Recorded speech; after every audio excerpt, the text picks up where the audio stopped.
I was told that I had to check this baby out. You don't want diversity. Mrs. Marvel and Miles Morales. Just by looking at the title, I imagine the overall concept of the video is gonna be, they need to be good characters. It doesn't matter what race they are. Now, if they are, that's fantastic. But they need to be good characters. You can't just shove them in there and make them overpowered and be like, oh, hey, look. My guess is that's going to be the takeaway, but I don't know. I did not watch this video. I'm excited to jump right into it. Let's see where we go. Ever-present topic in today's media. Whether it's your video games, movies, TV shows, and other content.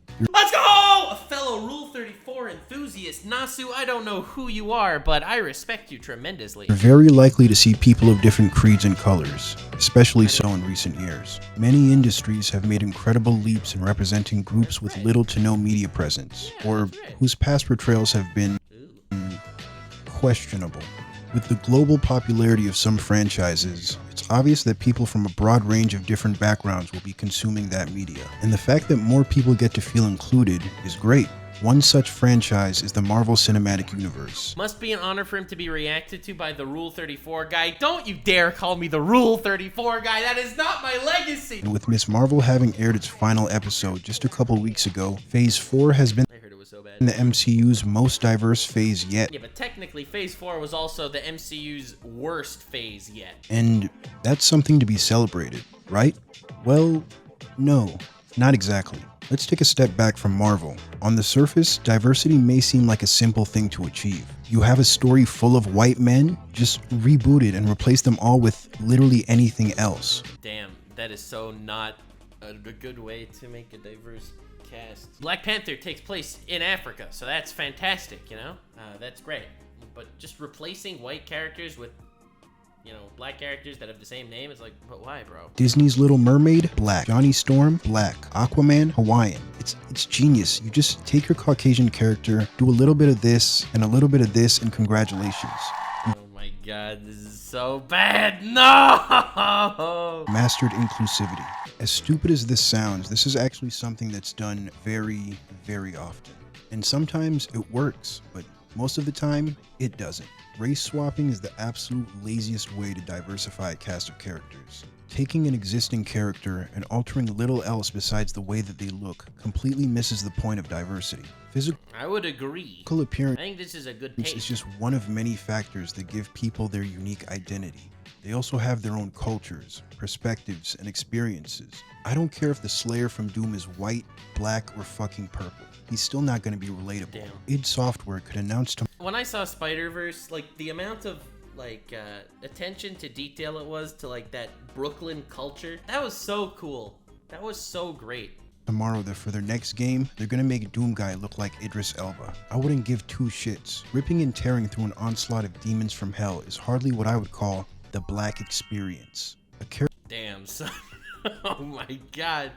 When he says it that way. Character that was originally fair-skinned, effectively being given an alternate minority palette swap is nothing groundbreaking. It blows my mind when a minority actor is given the role of a white character and people gas up the film or showrunners for doing the bare minimum. Wouldn't it have been infinitely better if they had created an entirely new character who is a minority with their own backstory that better resonates with that demographic? Back in 2010, with The Amazing Spider-Man still in production, there was a bit of an online movement to cast actor Donald Glover for the role of Peter Parker. You know, Spider-Man, maybe he doesn't have to be white. Maybe he can be black or Hispanic or something like that. And then somebody put a big picture of me in the comments. It was like, Donald Glover can play Spider-Man. He's nerdy. This, of course, never came to fruition. That would be sick, though. I think Donald Glover would be a sick Peter Parker. And Andrew Garfield got the role instead. But years later, Glover still managed to land a role in a Spider-Man film. Not as the titular character, but as Aaron Davis, uncle to Spider-Man. No, not that Spider-Man. This one. Like, what's up, Danger? I didn't know that. Like, what's up, Danger? We still got our black Spider-Man, but he's not just Peter Parker, but black. No! He's a character. He has culture. He lived in a... Miles is his own character, yet is still undeniably Spider-Man. Both the Spider-Verse and Insomniac renditions of the character do an excellent job of giving Miles his own identity, while still maintaining all of the elements that make a great Spider-Man story. Much like Miles, Kamala Khan is a character that's a derivative of an older existing superhero, Carol Danvers. I'll be comparing these two characters and talking about what Disney's latest Marvel series does right and what it does horribly wrong. Well, that's one of them. I chose these two series because I have lifelong experience of, well, being a black man and also being Muslim, so I can relate to both. So, what's Ms. Marvel about? Why is he showing the Dragon Ball people? Marvel Studios' Ms. Marvel is an original series that introduces Kamala Khan, a Muslim... Oh no. We're not even a single sentence into the description, and Disney has already notified us that Kamala is in fact a Muslim American girl, which is a major selling point of the show, which is fine, but the fact that it's so front and center calls into question Marvel's intent with the series. It's like when you see a character with like a show or whatever with a strong female character, it's like, not only is she smart and strong, but she's also a woman. She knows the struggles of being a woman, and she will woman her way to kick butt. It's like, dude, I love me a strong female character, but that's not how you should be selling the character. Imagine if Spider-Verse had opened up with, "My name is Miles Morales, and I am a nigga." Oh my god! No! Race, religion, or gender, any good character should first be, well, a character. A character. Yes! I've been saying this literally for years. Of course, their background will define certain aspects of their life, but it shouldn't be the extent of their personality. The concept of show, don't tell is nothing new, and it really goes a long way when introducing you to a new character. In Spider-Verse, we first see Miles in his room drawing graffiti art and singing along to the hip-hop song Sunflower. The track is more than just background music, it's diegetic, meaning it exists in the context of the world so both Miles and the audience can hear the song. When Miles is about to leave for school, we see him say goodbye to his mother in Spanish, after which the song Familia by Puerto Rican artist Anuel AA starts playing. In the next shot, the camera pans up from the ground, showcasing the Nike Air Jordan 1s that Miles is wearing, a brand that I don't think I need to tell you how closely tied it is to the black community. We then see Miles greeting people in his neighborhood in both English and Spanish. He places those stickers we saw him making earlier around the streets before tripping on his Jordans, his headphones fall off, and the music stops. In just under 2 minutes, we've learned so much about Miles' personality and multi-ethnic heritage, and absolutely none of it had to be directly told to us. A lot of the same characterization. Right? It's part of the aesthetics that teach you that, you know? It's not in the description of the freaking movie. Present in Insomniac's 2020 video game. He doesn't go around telling everybody, "I'm biracial." He doesn't have to. We can already see that. Although Ms. Marvel does successfully communicate some things about Kamala's identity visually, it still feels the need to constantly remind you of who, or rather what, she is. If you missed the 200 Captain Marvel posters in her room, don't worry, she'll be sure to tell you how much of a fangirl she is. Things like Kamala wearing a necklace of her name written in Arabic would hit so much harder if it wasn't literally spelled out to the audience after another character draws attention to it. That is so cringe. That'd be like if one of the people who dapped up Miles stopped him and commented on his Jordans like, "Hold on, let me take a picture of my son real quick, son. Hold on, B. Hold on, oh, yeah. no. Yeah. Rather than feeling like a superhero who just happens to be a Muslim Pakistani girl, Kamala and several other recent MCU characters end up feeling like little more than hollow self-inserts for whichever group they're meant to represent. Drawing attention to a character's diversity in this ham-fisted manner leads to incredibly unnatural lines of dialogue, such as, And let's be honest, it's not really the brown girls from Jersey City who saved the world. Oh, no. Oh. Yo, deadass on God, B. It's not really the New York niggas who be saving the world and shit. In terms of accurately portraying Muslim Americans, I'd say the show actually does a great job. It presents a ton of scenarios unique to that demographic that me, and I'm sure countless other Muslims strongly related to. It's undoubtedly the strongest aspect of the show, and it was really enjoyable whenever I could point to my screen and go, I understood that reference. But beyond that, what else does Ms. Marvel offer? Uh-oh. Yeah, that's about it. Like I said earlier, no. Kamala doesn't really have much going on besides Muslim Pakistani girl with superhero obsession. Her origin story rough. is receiving a bangle in the mail from her grandmother. No, why? And her conflict is strict parents? No, why? It's like, if you look at Miles, he was such an incredible character. It was like an unbelievable coming of age story. Like, the leap of faith meant so much. I mean, even that isn't enough to hold her back, because after lying to them repeatedly, sneaking out and keeping secrets, all it takes is to show them that This is literally what we were just talking about in the new Superman TV show. Literally, it's the concept of the kid that always needs to go out there and always needs to break the rules and do the right thing and end up getting respected for doing the right thing and breaking the rules, even though literally little shit shouldn't have been breaking the rules. she has superpowers, and the mother that was so against Kamala putting on a skin-tight superhero suit gives her her very own skin-tight superhero suit. You're not going to dress up like all those other girls in skimpy outfits. That is not you. No way. This feels a bit more like you, hmm? That's bad, bro. There was this Muslim girl. Notice how her outfit is not skin tight. Notice how her outfit is incredibly just respectful to the culture and not at all skin tight. I feel like that would be a much more appropriate way to appreciate that culture. Cheer from the sidelines when their daughter is being barraged by bullets as if they're watching a football game. Which brings us to the villain. The primary antagonist isn't established until... Man, I watched the whole show and I still don't know. The clandestines are a group of beings from another world introduced in episode 3, but they get murked off by episode 5. Their leader Najma has a change of heart when Kamala tells her to stop doing bad things. No, not talk no jutsu. And she's like, You're right. No! Oh no! No! Oh god, my stomach hurts from even hearing that. Kamala should have had Naruto posters in her room instead. Because that talk no jutsu is immaculate. The clandestines are then replaced by Generic Law Enforcement Agency 57, not to be confused with Generic Law Enforcement Agency 56 from WandaVision. And Bruno? We don't talk about Bruno. It's not unusual for side characters to be underdeveloped, but it genuinely feels like Bruno solely exists so Kamala can have her own guy in the chair. She has a question, he has an answer. And if he doesn't, he'll magically find one off screen. Why? Because he's the genius high school student who got into Caltech. Let's go. Or, more accurately, because the plot demands convenient exposition. Bruno is also one of 3 love interests for Kamala, because one just wasn't enough for a 6-episode miniseries. The story is nothing to write home about. When I told a friend of mine that I was watching Miss Marvel, he asked me how the show was, and I was nice enough to create this intricate diagram for him so he wouldn't— Oh no, are you Pakistani? Yes, watch it. Are you Pakistani? No. Are you Muslim? Yes, watch it. Are you Pakistani? No. Are you Muslim? No, don't watch it. Oh my god, bro. mess up the watch order.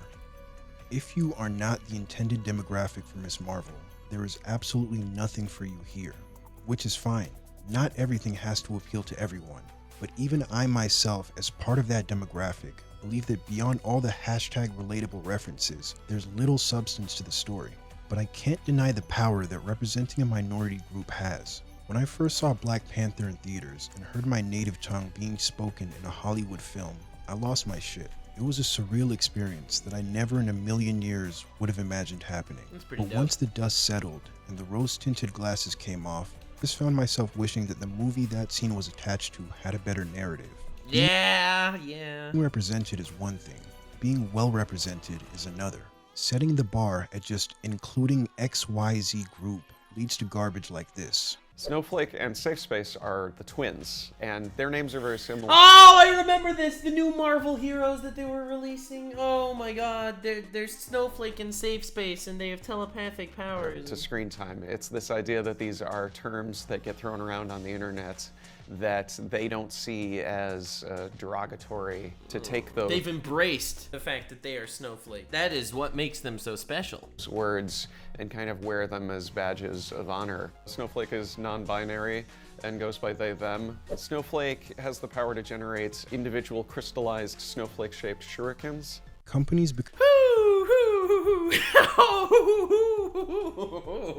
How'd they come up with this? How did they do that? inclusive does not guarantee that it's in good faith. At the end of the day, like a drunk teenager on prom night, they just want to get into your pants. More specifically, your wallets. Money has always been the primary motivator for diversity with major corporations. Yeah, That's not to say that good-intentioned individuals can't make terrible pieces of media. They certainly can. Ah! High Guardian Spice jump scare! But more times than not, they don't give a shit about me or you. We're just another demographic to hit, a quota to be met. I couldn't help but laugh when I first saw the Eternals. This alien race created off-planet Earth have a black, Korean, Scottish, Pakistani, Chinese, British, young redheaded, and Mexican person among them. On top of that, Marvel was like, you mean to tell me we can knock out our first deaf and first gay superhero in the same shitty film? Yeah, let me get one of each. I'm sure both groups were very pleased to be seen in one of the worst performing and most critically panned films in the franchise. Giving these 10 diverse central characters meaningful arcs in the film's 150-minute runtime was never the goal. They're not characters, they're tokens who exist solely for the purpose of diversity. Damn. And that alone does not protect the movie from criticism. No, please. Let's have it. You don't understand. This is all I have. I'm nothing without this. Diversity. If you're nothing without this, Diversity. then you shouldn't have it. Marvel has Damn! never been the best when it comes to things like this, but no company illustrates the corporate lack of care for inclusivity better than Activision Blizzard. A few months ago, Blizzard gave us a look into their diversity space tool, a device that quantifies how diverse a character is based on things like ethnicity, ability, gender identity, and socioeconomic background. I have never heard of this. This is unbelievable. The character is then given a number rating on each of these things and placed on a radar chart, as if you're allocating stat points in a fucking RPG. They have stat points for diversity. This is wild. Holy shit. Is your character a generic white male? Maybe he could use a little smidgen of gay, or a wee bit of a disability to even him out. Blizzard has completely gamified inclusivity, because you know there's no nuance to it. It's just something that you get down to a science and delegate to a computer program. A company that's actually been pretty good about their diversity in recent years is Riot Games. Their animated series Arcane was not only a compelling story with There we go. Good example, right? You got women badasses, you got gay badasses, you got all sorts of badasses. incredible art direction. It also brings to life some of the most well-written characters I've ever seen in animation. The cast is diverse, but it Ever seen in fiction. Dude, Silco is one of the best written villains I've ever seen. doesn't feel the need to hit you over the head with that. Even in the video game that the show is based on, characters' diversity is not something that's overstated. Man, modern media has really gone to shit if I'm praising League of Legends of all things. This is the same game where one of the black characters' ultimate ability is literally just a fucking drive-by. Shut the fuck up! Y'all don't deal with that. People pushing for more diversity in media has always seemed paradoxical to me. Companies that are willing and want to represent you will do so of their own volition. And the ones that don't want to represent you will only represent you for money and not actually give a shit of what they're creating. That is such a true statement, Mr. Nasu. Companies that you have to pressure into representing you are not the ones that you want representing you. No amount of public pressure can make money-hungry corporations reevaluate their priorities. If there's any form of diversity to push for, it should be in the workplace, which can serve as a catalyst to more inclusive media. Regardless of your skin color, ethnicity, or gender, Spider-Man Into the Spider-Verse is a phenomenal film. When I think of inclusivity, it's things like this that pop into my head, not shows that- wait a minute. Did she just punch a fucking hole to Pakistan? The writers couldn't think of a way for him to escape. So they just had her punch a magical hole in the ground, then cut to him 7,000 miles across the globe. What the f? No! I did not want to know this much about Mrs. Marvel. Not at all! What? There's no way! What? Instead of just being content to look at the screen, see someone who looks like us and go, oh, he just like me for real. We should celebrate the works that actually go the extra mile to give us characters instead of caricatures. True. Basically, what I'm trying to say is,